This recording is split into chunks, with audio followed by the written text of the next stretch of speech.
रुद्र संहिता द्वितीय सती खंड।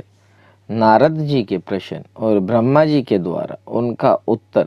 सदाशिव से त्रिदेवों की उत्पत्ति तथा ब्रह्मा जी से देवता आदि की सृष्टि के पश्चात एक नारी और एक पुरुष का प्राकट्य।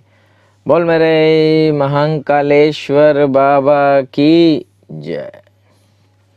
नारद जी बोले, महाभाग्य महाप्रभु विधाता, आपके मुखारविंद से मंगल कारिणी शंभु कथा सुनते सुनते मेरा जी नहीं भर रहा है, अतः भगवान शिव का सारा शुभ चरित्र मुझसे कहिए। संपूर्ण विश्व की सृष्टि करने वाले ब्रह्मदेव, मैं सती की कीर्ति से युक्त शिव का दिव्य चरित्र सुनना चाहता हूँ। शोभाशालिनी सती किस प्रकार दक्ष पत्नी के गर्भ से उत्पन्न हुई? महादेव जी ने विवाह का विचार कैसे किया? पूर्व काल में दक्ष के प्रति रोष होने के कारण सती ने अपने शरीर का त्याग कैसे किया? चेतनाकाश को प्राप्त होकर वे फिर हिमालय की कन्या कैसे हुई? पार्वती ने किस प्रकार उग्र तपस्या की और कैसे उनका विवाह हुआ? कामदेव का नाश करने वाले भगवान शंकर के आधे शरीर में वे किस प्रकार स्थान पा सकी? महामते, इन सब बातों को आप विस्तार पूर्वक कहिए। आपके समान दूसरा कोई संशय का निवारण करने वाला ना है ना होगा। ब्रह्मा जी ने कहा, मुने, देवी सती और भगवान शिव का शुभ यश परम पावन दिव्य तथा गोपनीय से भी अत्यंत गोपनीय है। तुम वह सब मुझसे सुनो। पूर्व काल में भगवान शिव निर्गुण निर्विकल्प निराकार शक्ति रहित चिन्मय तथा सता और असता से विलक्षण स्वरूप में प्रतिष्ठित थे। फिर वे ही प्रभु सगुण और शक्तिमान होकर विशिष्ट रूप धारण करके उसके साथ भगवती उमा विराजमान थी। विप्रवर, वे भगवान शिव दिव्य आकृति से सुशोभित हो रहे थे। उनके मन में कोई विकार नहीं था। वे अपने पर स्वरूप में प्रतिष्ठित थे। मुनि श्रेष्ठ, उनके बाएं अंग से भगवान विष्णु, दाएं अंग से मैं ब्रह्मा और मध्य अंग अर्थात हृदय से रुद्रदेव प्रकट हुए। मैं ब्रह्मा सृष्टि करता हुआ, भगवान विष्णु जगत का पालन करने लगे और स्वयं रुद्र ने संहार का कार्य संभाला। इस प्रकार भगवान सदाशिव स्वयं ही तीन रूप धारण करके स्थित हुए। उन्हीं की आराधना करके मुझ लोक पितामह ब्रह्मा ने देवता, असुर और मनुष्य आदि संपूर्ण जीवों की सृष्टि की।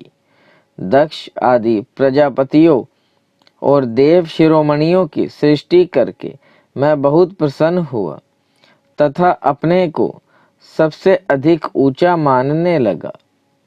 मुने, जब मरीचि, अत्रि, पुलह, पुलत्स्य, अंगीरा, क्रतु, वशिष्ठ, नारद, दक्ष और भृगु, इन महान प्रभावशाली मानस पुत्रों को मैंने उत्पन्न किया, तब मेरे हृदय से अत्यंत मनोहर रूप वाली एक सुंदरी नारी उत्पन्न हुई, जिसका नाम संध्या था। वह दिन में क्षीण हो जाती, परंतु सायंकाल में उसका रूप सौंदर्य से खिल उठता था। वह मूर्तिमती सायं संध्या ही थी और निरंतर किसी मंत्र का जप करती रहती थी। सुंदर बाहों वाली वह नारी सौंदर्य की चरम सीमा को पहुंची हुई थी और मुनियों के भी मन को मोह लेती थी। इस तरह मेरे मन से एक मनोहर पुरुष भी प्रकट हुआ, जो अत्यंत अद्भुत था, जिसके शरीर का मध्य भाग कटी प्रदेश पतला था। दांतों की पंक्तियां बड़ी सुंदर थी। उसके अंगों से मतवाले हाथी की सी गंध प्रकट होती थी। नेत्र प्रफुल्ल कमल के समान शोभा पाते थे। अंगों में केसर लगा था, जिसकी सुगंध नासिका को तृप्त कर रही थी। उस पुरुष को देखकर दक्ष आदि मेरे सभी पुत्र अत्यंत उत्सुक हो उठे। उनके मन में विस्मय भर गया था। जगत की सृष्टि करने वाले मुझ जगदीश्वर ब्रह्मा की ओर देखकर वह पुरुष ने विनय से गर्दन झुका दी और मुझे प्रणाम करके कहा। वह पुरुष बोला, ब्रह्मा, मैं कौन सा कार्य करूँगा? मेरे योग्य जो काम हो उसमें मुझे बताइए, क्योंकि विधाता आज आप ही सबसे अधिक माननीय और योग्य पुरुष हैं। यह लोक आपसे ही सुशोभित है। ब्रह्मा जी ने कहा, भद्र पुरुष, तुम अपने इसी स्वरूप से तथा फूल के बने हुए 5 बाणों से स्त्रियों और पुरुषों को मोहित करते हुए सृष्टि के सनातन कार्य को चलाओ। इस चराचर त्रिभुवन में ये देवता आदि कोई भी जीव तुम्हारा तिरस्कार करने में समर्थ नहीं होंगे। तुम छिपे हुए उस प्राणियों के हृदय में प्रवेश करके सदा स्वयं उनके सुख का हेतु बनकर सृष्टि का सनातन कार्य चालू रखो।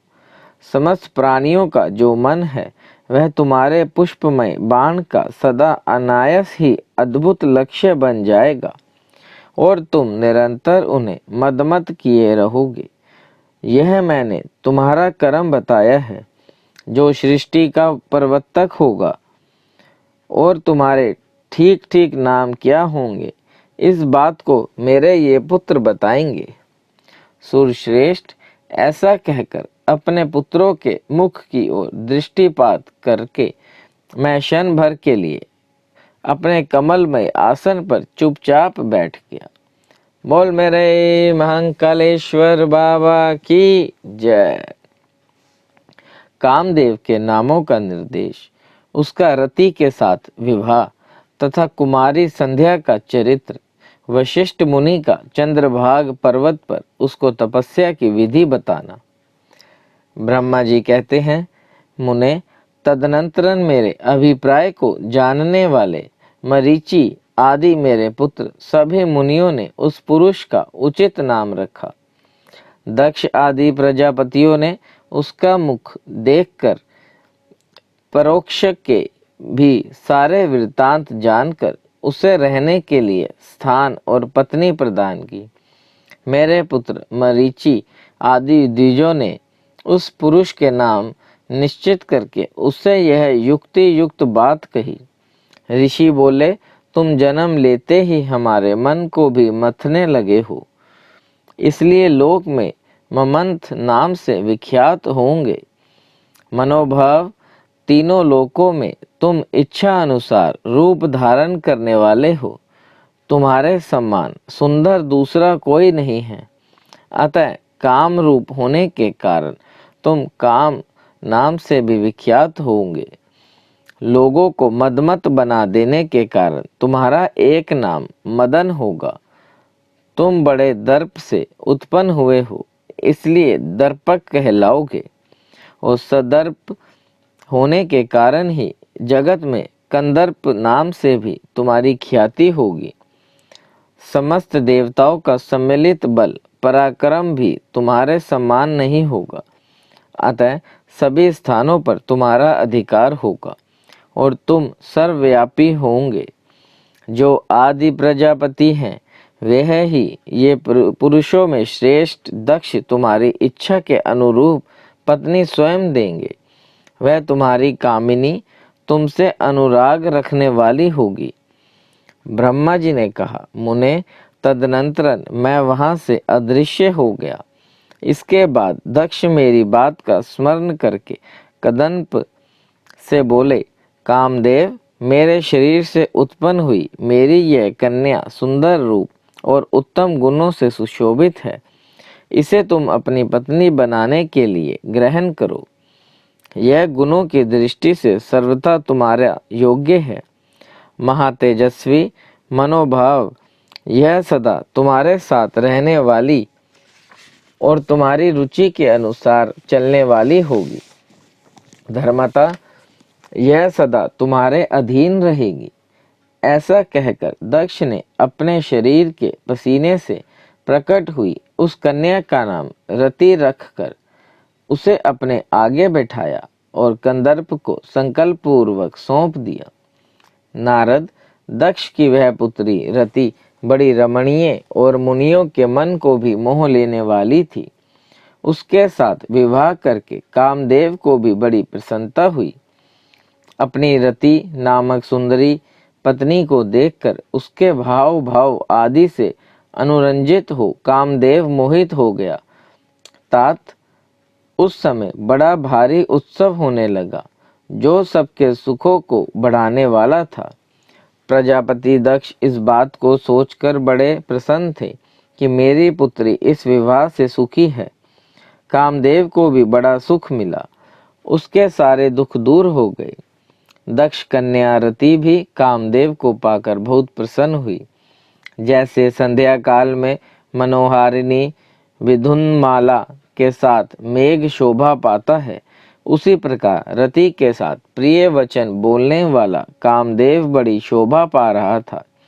इस प्रकार रति के प्रति भारी मोह से युक्त रतिपति कामदेव ने उसे उसी तरह अपने हृदय के सिंहासन पर बिठाया, जैसे योगी पुरुष योग विद्या को हृदय में धारण करता है।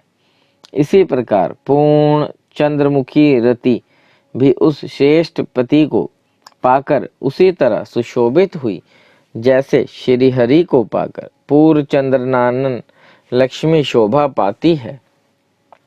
सूत जी कहते हैं, ब्रह्मा जी का यह कथन सुनकर मुनि श्रेष्ठ नारद मन ही मन बड़े प्रसन्न हुए और भगवान शंकर का स्मरण करके हर्ष पूर्वक बोले, महाभाग्य विष्णु शिष्य महामते विधाता, आपने चंद्रमौली शिव की यह अद्भुत लीला कही है। अब मैं यह जानना चाहता हूँ कि विवाह के पश्चात जब कामदेव प्रसन्नता पूर्वक अपने स्थान को चला गया, दक्ष भी अपने घर को पधारे तथा आप और आपके मानस पुत्र भी अपने अपने धाम को चले गए, तब पितरों को उत्पन्न करने वाली ब्रह्म कुमारी संध्या कहाँ गई? उसने क्या किया और किस पुरुष के साथ उसका विवाह हुआ? संध्या का यह सब चरित्र विशेष रूप से बताइए। ब्रह्मा जी ने कहा, मुने, संध्या का वह सारा शुभ चरित्र सुनो, जिसे सुनकर समस्त कामनियां सदा के लिए सती साध्वी हो सकती हैं।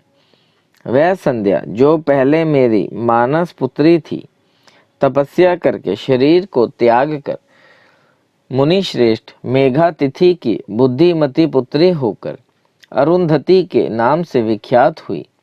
उत्तम व्रत का पालन करके उस देवी ने ब्रह्मा विष्णु और महेश के कहने से श्रेष्ठ व्रतधारी महात्मा वशिष्ठ को अपना पति चुना। वह सौम्य स्वरूप वाली देवी सबकी वंदनीय और पूजनीय श्रेष्ठ पतिव्रता के रूप में विख्यात हुई। नारद जी ने पूछा, भगवान, संध्या ने कैसे, किस लिए और कहाँ तप किया? किस प्रकार शरीर त्याग कर वह मेघातिथि की पुत्री हुई? ब्रह्मा विष्णु और शिव इन तीनों देवताओं के बताए हुए श्रेष्ठ व्रतधारी महात्मा वशिष्ठ को उसने किस तरह अपना पति बनाया?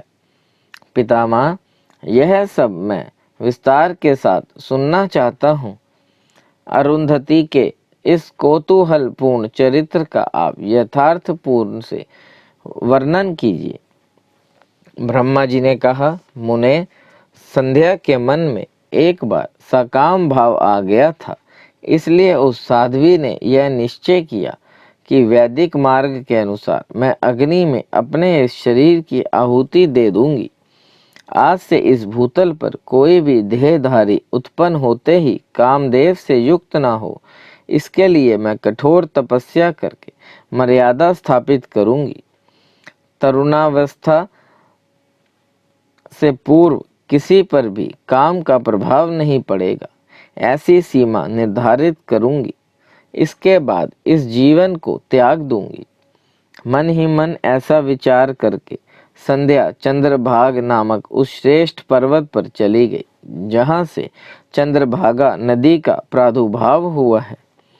मन में तपस्या का दृढ़ निश्चय ले संध्या को श्रेष्ठ पर्वत पर गई हुई जान मैंने अपने समीप बैठे हुए वेद वेदांगों के पारंगत विद्वान सर्वज्ञ जितात्मा एवं ज्ञान योगी पुत्र वशिष्ठ से कहा, बेटा वशिष्ठ, मनस्विनी संध्या तपस्या की अभिलाषा से चंद्रभाग्य नामक पर्वत पर गई है। तुम जाओ और उसे विधि पूर्वक दीक्षा दो। तात, वह तपस्या के भाव को नहीं जानती है, इसलिए जिस तरह तुम्हारे यथोचित उपदेश से उसे अभिष्ट लक्ष्य की प्राप्ति हो सके वैसा प्रयत्न करो। नारद, मैंने दयापूर्वक जब वशिष्ठ को इस प्रकार आज्ञा दी तब वे जो आज्ञा कहकर एक तेजस्वी ब्रह्मचारी के रूप में संध्या के पास गए। चंद्रभाग पर्वत पर एक देव सरोवर है जो जलाशोचित गुणों से परिपूर्ण हो मानसरोवर के समान शोभा पाता है। वशिष्ठ ने उस सरोवर को देखा और उसके तट पर बैठी हुई संध्या पर भी दृष्टिपात किया। कमलों से प्रकाशित होने वाला वह सरोवर तट पर बैठी हुई संध्या से उपलक्षित हो उसी तरह शोभित था जैसे प्रदोष काल में उदित हुए चंद्रमा और नक्षत्रों से युक्त आकाश शोभा पाता है। सुंदर भाव वाली संध्या को वहां बैठी देख मुनि ने कौतूहल पूर्वक उस बहुलित नाम वाले सरोवर को अच्छी तरह देखा। उसी प्रकार भूत पर्वत के शिखर से दक्षिण समुद्र की ओर जाती हुई चंद्रभागा नदी का भी उन्होंने दर्शन किया। जैसे गंगा हिमालय से निकलकर समुद्र की ओर जाती है, उसी प्रकार चंद्रभाग के पश्चिम शिखर का भेदन करके वह नदी समुद्र की ओर जा रही थी। उस चंद्रभागा पर्वत पर बहलोहित सरोवर के किनारे बैठी हुई संध्या को देखकर वशिष्ठ जी ने आदर पूर्वक पूछा। वशिष्ठ जी बोले, भद्रे, तुम इस निर्जन पर्वत पर किस लिए आई हो? किसकी पुत्री हो और तुम क्या करने का विचार किया है? मैं यह सब सुनना चाहता हूँ। यदि छिपाने योग्य बात ना हो तो बताओ। महात्मा वशिष्ठ की यह बात सुनकर संध्या ने उन महात्मा की ओर देखा। वे अपने तेज से प्रज्वलित अग्नि के समान प्रकाशित हो रहे थे।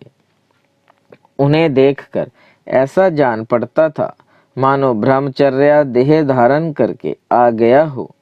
वे मस्तक पर जटा धारण किए बड़ी शोभा पा रहे थे। संध्या ने उन तपोधन को आदर पूर्वक प्रणाम किया। संध्या बोली, ब्रह्मान, मैं ब्रह्मा जी की पुत्री हूँ। मेरा नाम संध्या है और मैं तपस्या करने के लिए इस निर्जन पर्वत पर आई हूँ। यदि मुझे उपदेश देना आपको उचित जान पड़े तो आप मुझे तपस्या की विधि बताइए। मैं यही करना चाहती हूँ, दूसरी कोई भी गोपनीय बात नहीं है। मैं तपस्या के भाव को, उसके करने के नियम को बिना जाने ही तपोवन में आ गई हूँ, इसलिए चिंता से सुखी जा रही हूँ और मेरा हृदय कांपता है। संध्या की बात सुनकर ब्रह्मवेताओं में श्रेष्ठ वशिष्ठ जी ने, जो स्वयं सारे कार्यों के ज्ञाता थे, उससे दूसरी कोई बात नहीं पूछी। वह मन ही मन तपस्या का निश्चय कर चुकी थी और उसके लिए अत्यंत उद्यमशील थी। उस समय वशिष्ठ ने मन से भक्त वत्सल्य भगवान शंकर का स्मरण करके इस प्रकार कहा। वशिष्ठ जी बोले, शुभाने, जो सबसे महान और उत्कृष्ट तेज है, जो उत्तम और महान तप है तथा जो सबके परमाराध्य हैं, परमात्मा हैं, उन भगवान शंभु को तुम हृदय में धारण करो, जो अकेले ही धर्म, अर्थ, काम और मोक्ष के आदि कारण है। उन त्रिलोकी के अधिष्ठा अद्वितीय पुरुषोत्तम शिव का भजन करो।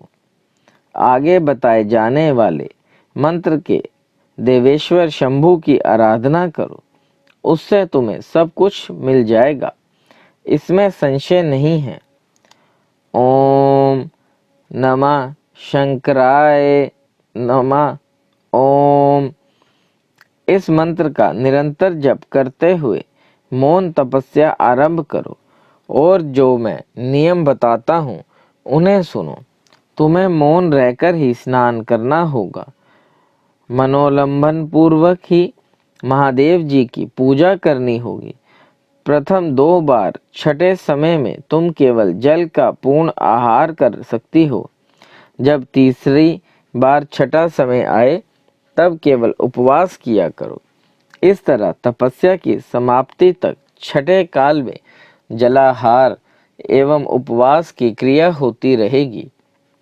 देवी, इस प्रकार की जाने वाली मौन तपस्या ब्रह्मचर्य का फल देने वाली तथा संपूर्ण अभिष्ट मनोरथों को पूर्ण करने वाली होती है। यह सत्य है, सत्य है, इसमें संशय नहीं है।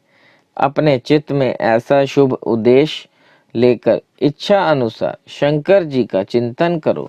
वे प्रसन्न होने पर तुम्हें अवश्य ही अभिष्ट फल प्रदान करेंगे। इस तरह संध्या को तपस्या करने की विधि का उपदेश दे मुनिवर वशिष्ठ यथोचित रूप से उससे विदा ले वहीं अंतर ध्यान हो गए। बोले शंकर भगवान की जय। संध्या की तपस्या, उसके द्वारा भगवान शिव की स्तुति तथा उससे संतुष्ट हुए शिव का उसे अभिष्ट वर दे मेघा तिथि के यज्ञ में भेजना। ब्रह्मा जी कहते हैं, मेरे पुत्रों में श्रेष्ठ महापराज्ञ नारद तपस्या के नियम का उपदेश दे। जब वशिष्ठ जी अपने घर चले गए तब तप के लिए उस विधान को समझकर संध्या मन ही मन बहुत प्रसन्न हुई।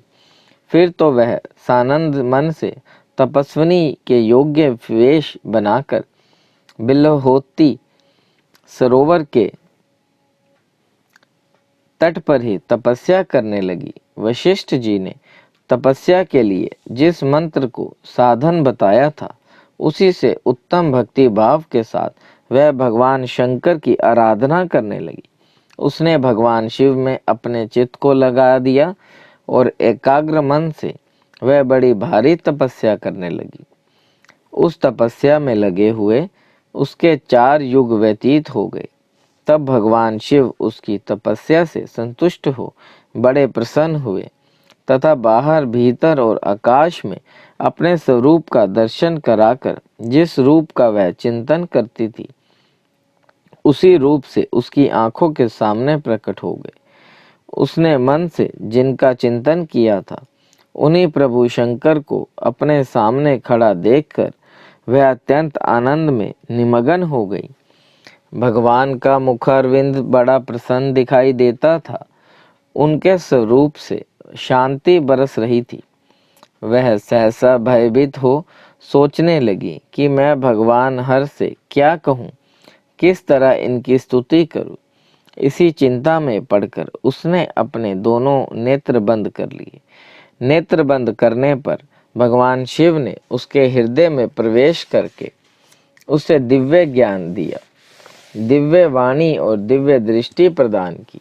जब उसे दिव्य ज्ञान, दिव्य दृष्टि और दिव्य वाणी प्राप्त हो गई तब वह कठिनाइयों से ज्ञात होने वाले जगदीश्वर शिव को प्रत्यक्ष देखकर उनकी स्तुति करने लगी। संध्या बोली, जो निराकार और परम ज्ञान गमय है, जो ना तो स्थूल है ना सूक्ष्म है और ना उच्च ही है, तथा जिनके स्वरूप का योगी जन अपने हृदय के भीतर चिंतन करते हैं, उन्हीं लोक सृष्टा आप भगवान शिव को नमस्कार है। जिन्हें सर्व कहते हैं, जो शांत स्वरूप, निर्मल, निर्विराकार और ज्ञान गमय हैं, जो अपने ही प्रकाश में स्थित हो प्रकाशित होते हैं, जिनमें विकार का अत्यंत अभाव हो, जो आकाश मार्ग की भांति निर्गुण निराकार बताए गए हैं तथा जिनका रूप अज्ञानंधकार मार्ग से सर्वथा परे है, उन नित्य प्रसन्न भगवान शिव को मैं प्रणाम करती हूँ, जिनका रूप एक अद्वितीय शुद्ध बिना माया के प्रकाशमान सच्चिदानंदमय सहज निर्विराकार नित्यानंदमय सत्य ऐश्वर्य से युक्त प्रसन्न तथा लक्ष्मी को देने वाला है। उन आप भगवान शिव को नमस्कार है, जिनके स्वरूप की ज्ञान रूप से उद्भावन की जा सकती है, जो इस जगत से सर्वथा भिन्न है एवं सत्व प्रधान ध्यान के योग्य आत्म स्वरूप सारभूत सबको पार लगाने वाला तथा पवित्र वस्तुओं में भी परम पवित्र है। उन आप महेश्वर को मेरा नमस्कार है। आपका जो स्वरूप शुद्ध मनोहर रतनमय आभूषणों से विभूषित तथा स्वच्छ कर्पूर्ण के समान गौरव वर्ण है, जिसने अपने हाथों में वर अभय शूल और मुंड धारण कर रखा है, उस दिव्य चिन्मय सगुण साकार विग्रह से सुशोभित आप योग्य युक्त भगवान शिव को नमस्कार है।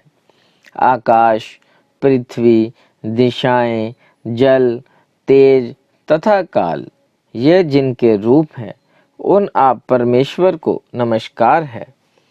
प्रधान प्रकृति और पुरुष जिनके शरीर रूप से प्रकट हुए हैं, अर्थात वे दोनों जिनके शरीर हैं, इसलिए जिनका यथार्थ रूप अव्यक्त बुद्धि आदि से परे है, उन भगवान शंकर को बारंबार नमस्कार है। जो ब्रह्मा होकर जगत की सृष्टि करते हैं, जो विष्णु होकर संसार का पालन करते हैं तथा जो रुद्र होकर अंत में इस सृष्टि का संहार करेंगे, उन्हीं आप भगवान सदाशिव को बारंबार नमस्कार है। जो कारण के भी कारण है, दिव्य अमृत रूप ज्ञान तथा अनीमा आदि ऐश्वर्य प्रदान करने वाले हैं, समस्त लोकांतरों का वैभव देने वाले हैं, स्वयं प्रकाश रूप है तथा प्रकृति से भी परे हैं, उन परमेश्वर शिव को नमस्कार है, नमस्कार है। यह जगत जिनसे भिन्न नहीं कहा जाता, जिनके चरणों से पृथ्वी तथा अन्यायन अंगों से संपूर्ण दिशाएं सूर्य चंद्रमा कामदेव एवं अन्य देवता प्रकट हुए हैं, और जिनकी नाभि से अंतरिक्ष का आविर्भाव हुआ है, उन्हीं आप भगवान शंभु को मेरा नमस्कार है।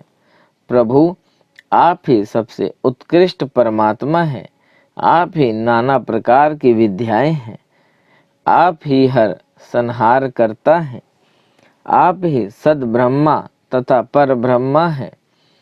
आप सदा विचार में तत्पर रहते हैं, जिनका ना आदि है ना मध्य है और ना ही अंत है, जिसने सारा जगत उत्पन्न हुआ है और जो मन और वाणी के विषय नहीं है, उन महादेव जी की स्तुति मैं कैसे कर सकूंगी।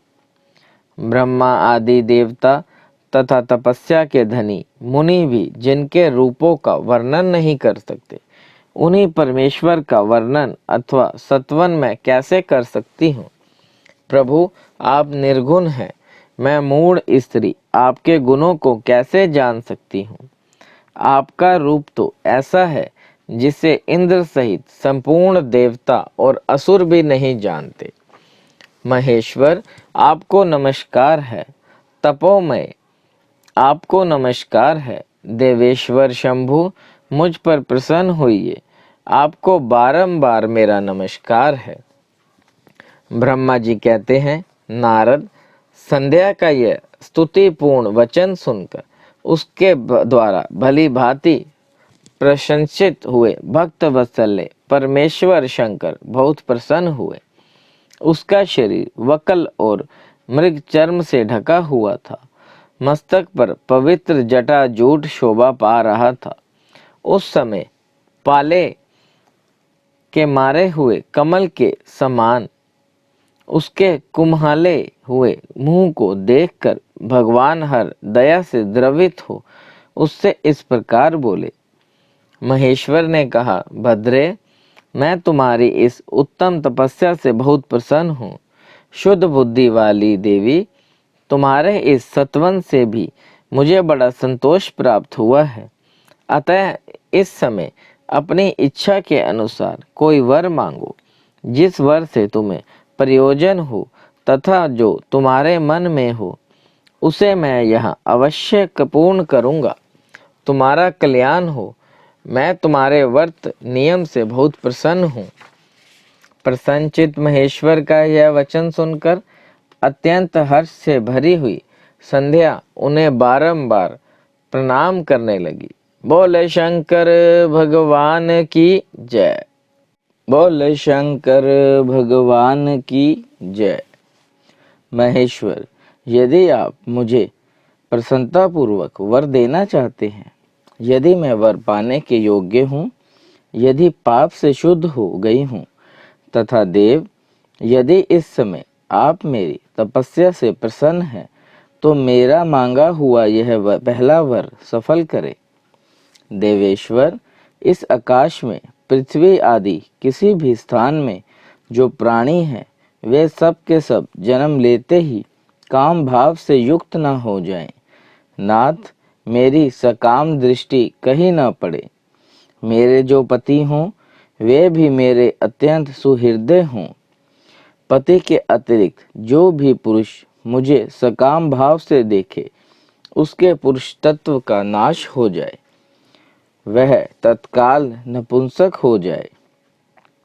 निष्पाप संध्या का यह वचन सुनकर प्रसन्न हुए भक्त वत्सल्य भगवान शंकर ने कहा, देवी संध्या, सुनो भद्रे, तुमने जो जो वर मांगा है, वह सब तुम्हारी तपस्या से संतुष्ट होकर मैंने दे दिया।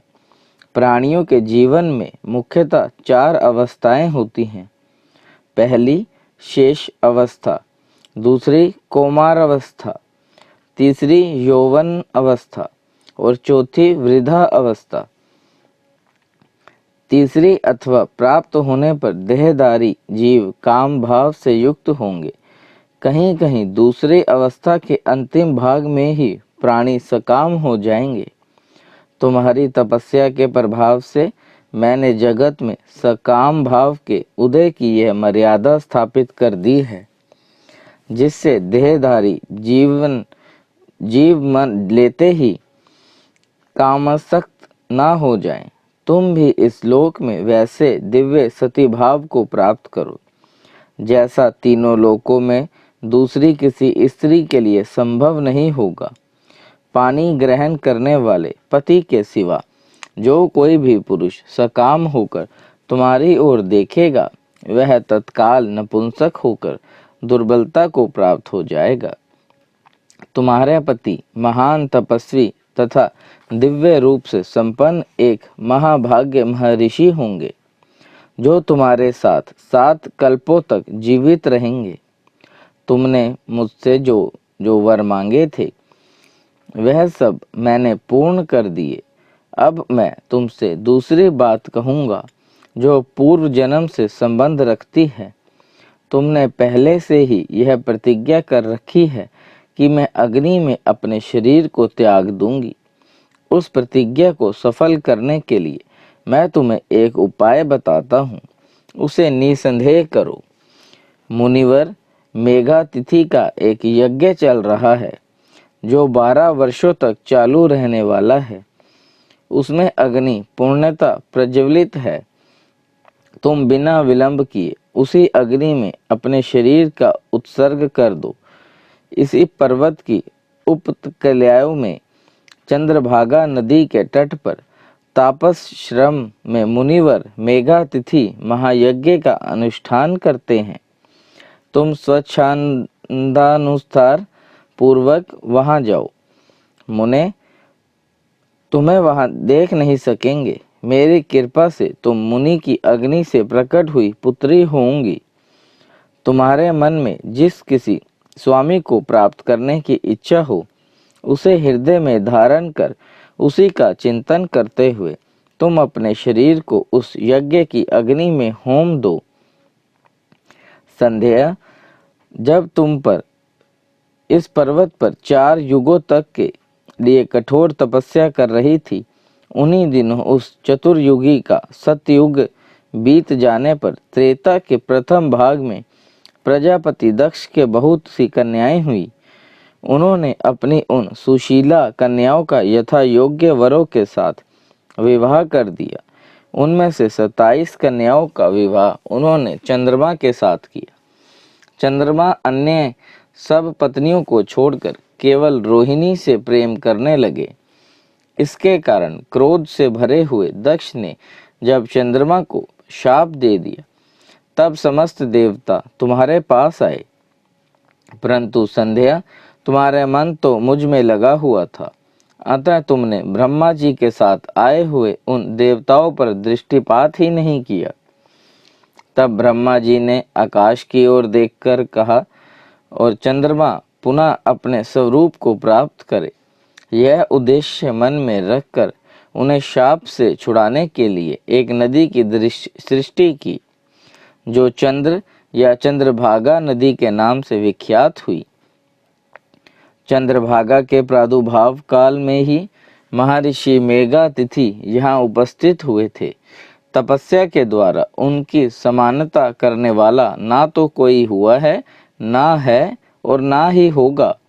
उन महर्षि ने महान विधि विधान के साथ दीर्घ काल तक चलने वाले ज्योतिष्टोम नामक यज्ञ का आरंभ किया। उसमें अग्निदेव पूर्ण रूप से प्रज्वलित हो रहे हैं।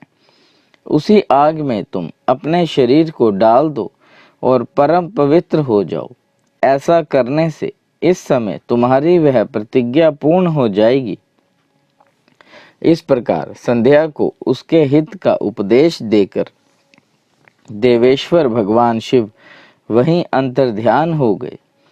बोले शंकर भगवान की जय। संध्या की आत्माहुति उसका अरुंधति के रूप में अवर्तनीय होकर मुनिवर वशिष्ठ के साथ विवाह करना, ब्रह्मा जी का रुद्र के विवाह के लिए प्रयत्न और चिंता तथा भगवान विष्णु का उन्हें शिवा की आराधना के लिए उपदेश देकर चिंता मुक्त करना।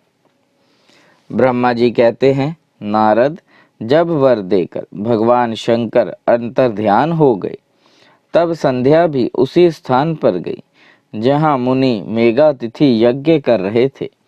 भगवान शंकर की कृपा से उसे किसी ने वहां नहीं देखा।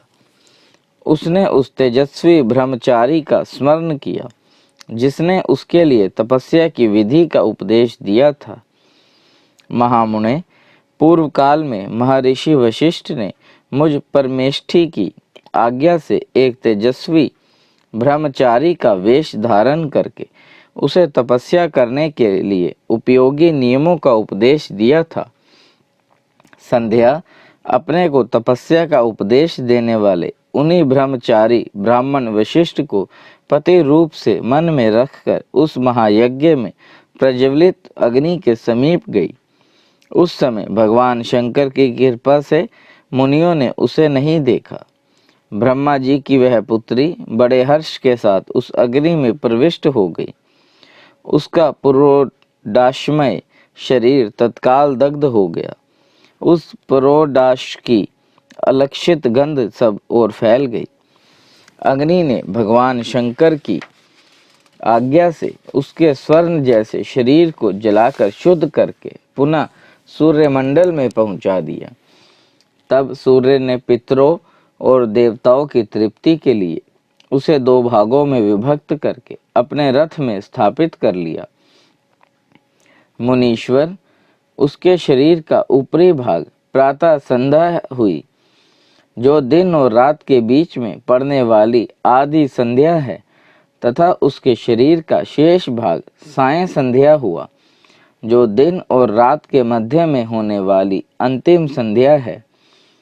सायं संध्या सदा ही पितरों को प्रसन्नता प्रदान करने वाली होती है। सूर्योदय से पहले जब अरुणोदय हो, प्राची के क्षितिज में लाली छा जाए, तब प्रातः संध्या प्रकट होती है, जो देवताओं को प्रसन्न करने वाली है। जब लाल कमल के समान सूर्य अस्त हो जाते हैं, उसी समय सदा सायं संध्या का उदय होता है, जो पितरों को आनंद प्रदान करने वाली है।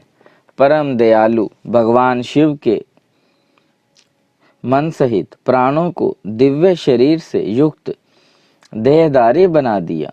जब मुनि के यज्ञ की समाप्ति का अवसर आया, तब वह अग्नि की ज्वाला में महर्षि मेघातिथि को तपाए हुए स्वर्ण की सी कांति वाली पुत्री के रूप में प्राप्त हुई। मुनि ने बड़े आमोद के साथ उस समय उस पुत्री को ग्रहण किया। उन्होंने यज्ञ के लिए उसे नहलाकर अपनी गोद में बिठा लिया।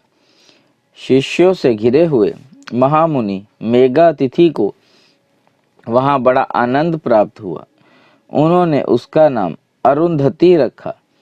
वह किसी भी कारण से धर्म का अवरोध नहीं करती थी, अतः उसी गुण के कारण उसने स्वयं यह त्रिभुवन विख्यात नाम प्राप्त किया। देवेश्वर यज्ञ को समाप्त करके कृतकृत्य हो वे मुनि पुत्री की प्राप्ति होने से बहुत प्रसन्न थे और अपने शिष्यों के साथ आश्रम में रहकर सदा उसी का लालन पालन करते थे। देवी अरुंधति चंद्रभागा नदी के तट पर तापस नारायण के भीतर मुनिवर मेघातिथि के उस आश्रम में धीरे धीरे बड़ी होने लगी। जब वह विवाह के योग्य हो गई, तब मैंने विष्णु तथा महेश्वर ने मिलकर मुझ ब्रह्मा के पुत्र वशिष्ठ के साथ उसका विवाह करा दिया। ब्रह्मा, विष्णु तथा महेश के हाथों से निकले हुए जल से शिप्रा आदि 7 परम पवित्र नदियां उत्पन्न हुई। मुने, मेघातिथि की पुत्री महासाध्वी अरुंधति समस्त पतिव्रताओं में श्रेष्ठ थी। वह महर्षि वशिष्ठ को पति रूप में पाकर उनके साथ बड़ी शोभा पाने लगी। उससे शक्ति आदि शुभ एवं श्रेष्ठ पुत्र उत्पन्न हुए। मुनि श्रेष्ठ वह प्रियतम पति वशिष्ठ को पाकर विशेष शोभा पाने लगी। मुनि शिरोमणे, इस प्रकार मैंने तुम्हारे समक्ष संध्या के पवित्र चरित्र का वर्णन किया है, जो समस्त कामनाओं के फल को देने वाला परम पावन और दिव्य है। जो स्त्री या शुभ व्रत का आचरण करने वाला पुरुष इस प्रसंग को सुनता है, वह संपूर्ण कामनाओं को प्राप्त कर लेता है। इसमें अन्यथा विचार करने की आवश्यकता नहीं है। प्रजापति ब्रह्मा जी की यह बात सुनकर नारद जी का मन प्रसन्न हो गया और वे इस प्रकार बोले। नारद जी ने कहा, ब्रह्मा, आपने अरुंधति की तथा पूर्व जन्म में उसकी स्वरूप भूता संध्या की बड़ी उत्तम दिव्य कथा सुनाई है, जो शिव भक्ति के वृद्धि करने वाली है। धर्म यज्ञ।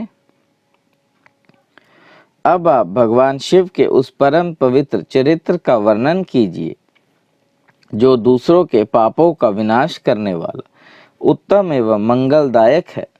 जब कामदेव रति से विवाह करके हर्षपूर्वक चला गया, दक्ष आदि अन्य मुनि भी जब अपने अपने स्थान को पधारे और जब संध्या तपस्या करने के लिए चली गई, उसके बाद वहां क्या हुआ?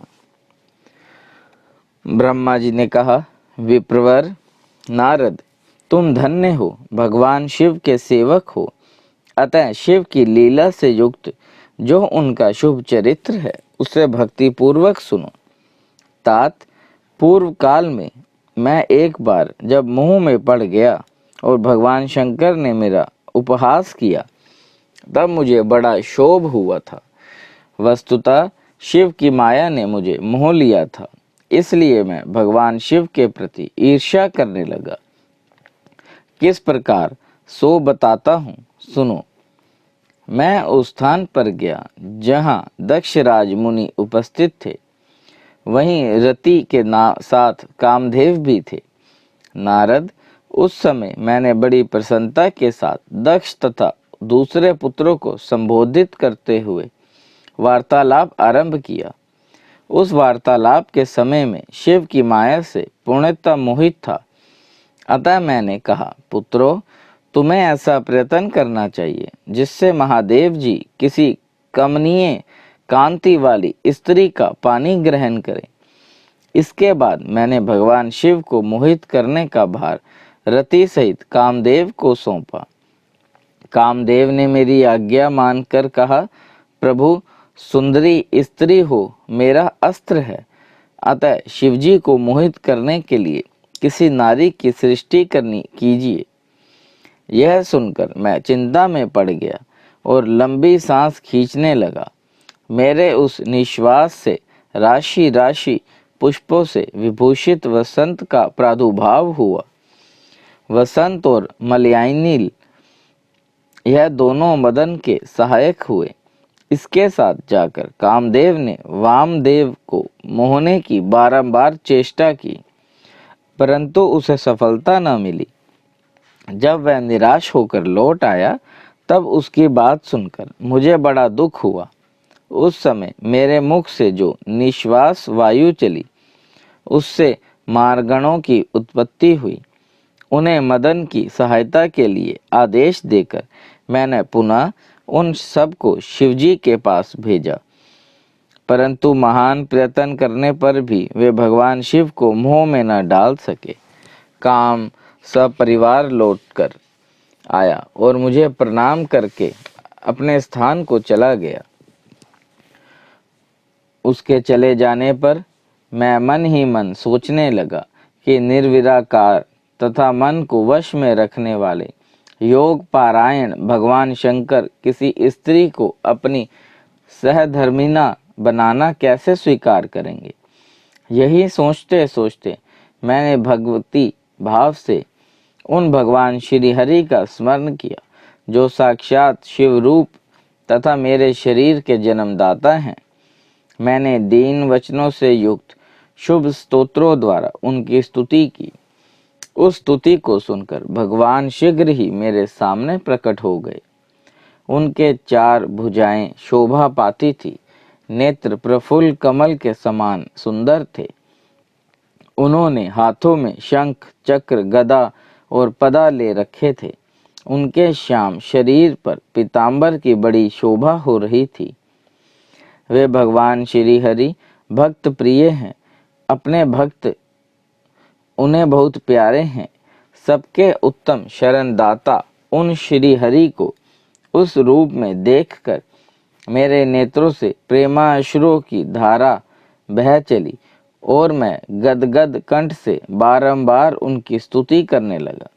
मेरे उस स्तोत्र को सुनकर अपने भक्तों के दुख दूर करने वाले भगवान विष्णु बहुत प्रसन्न हुए और शरण में आए हुए मुझ ब्रह्मा से बोले, महाप्राज्ञ विधाता लोक सृष्टा ब्रह्मा, तुम धन्य हो।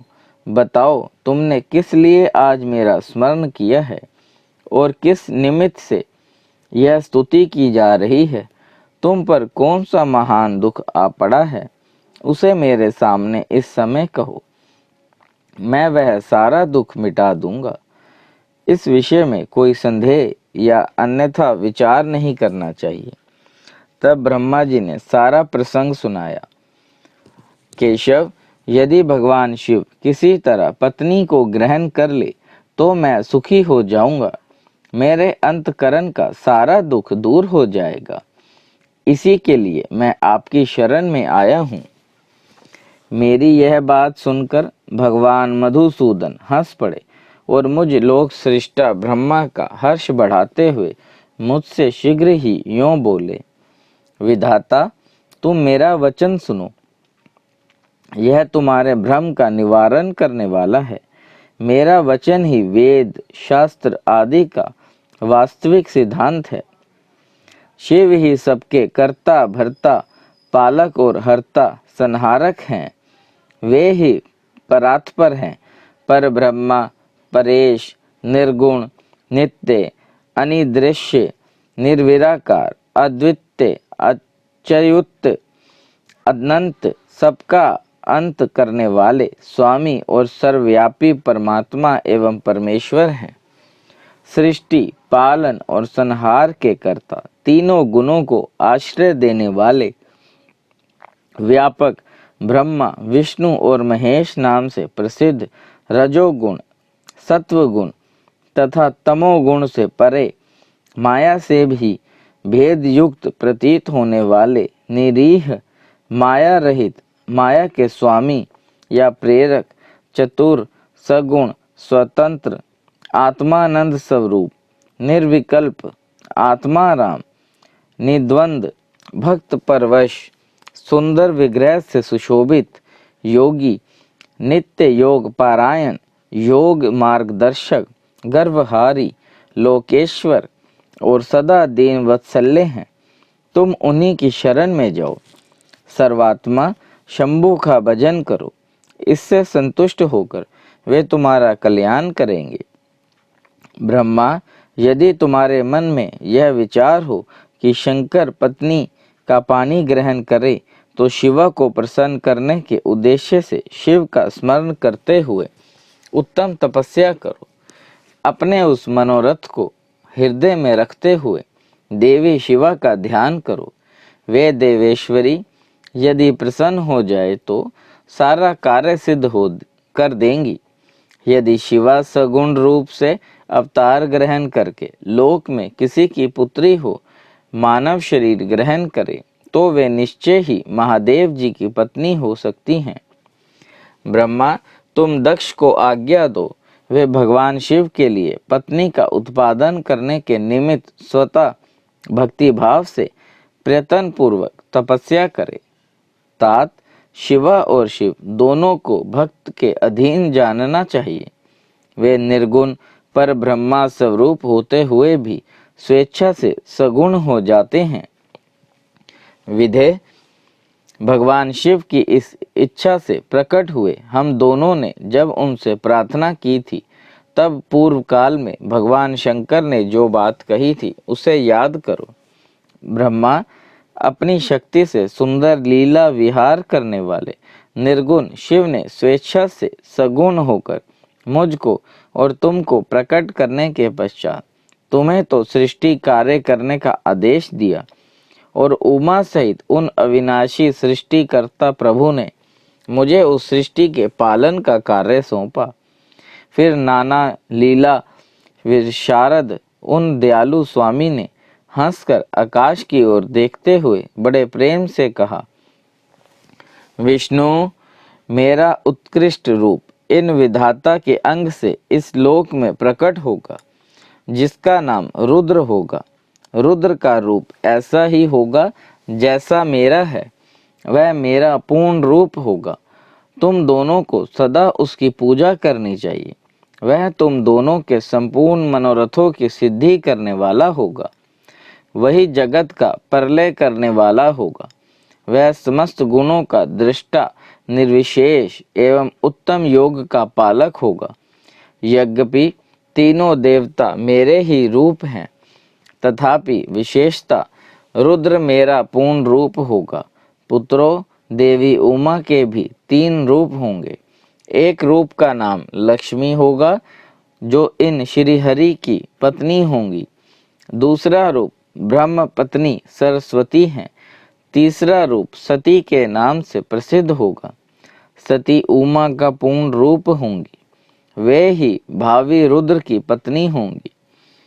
ऐसा कहकर भगवान महेश्वर हम पर कृपा करने के पश्चात वहां से अंतर्ध्यान हो गए और हम दोनों सुखपूर्वक अपने अपने कार्य में लग गए। ब्रह्मा, समय पाकर मैं और तुम दोनों सपत्नीक हो गए और साक्षात भगवान शंकर रुद्र नाम से अवर्तनीय हुए। वे इस समय कैलाश पर्वत पर निवास करते हैं। प्रजेश्वर, अब शिवा भी सती नाम से अवर्तनीय होने वाली हैं, अतः तुम्हें उनके उत्पादन के लिए यही यत्न करना चाहिए। ऐसा कहकर मुझ पर बड़ी भारी दया करके भगवान विष्णु अंतर्ध्यान हो गए और उनकी बात सुनकर बड़ा आनंद प्राप्त हुआ। बोले शंकर भगवान की जय। देव देव महादेव करुणा निधान भक्त वत्सल्य शिव शंकर भोलेनाथ प्रसन्न होइए त्रिलोकीनाथ। सदैव अपने चरणाबिंदों में लगाए रखे, सद्बुद्धि प्रदान करे, श्री शिव महापुराण पढ़ने सुनने की आज्ञा प्रदान करे। ओम नमः शिवाय। हर हर महादेव।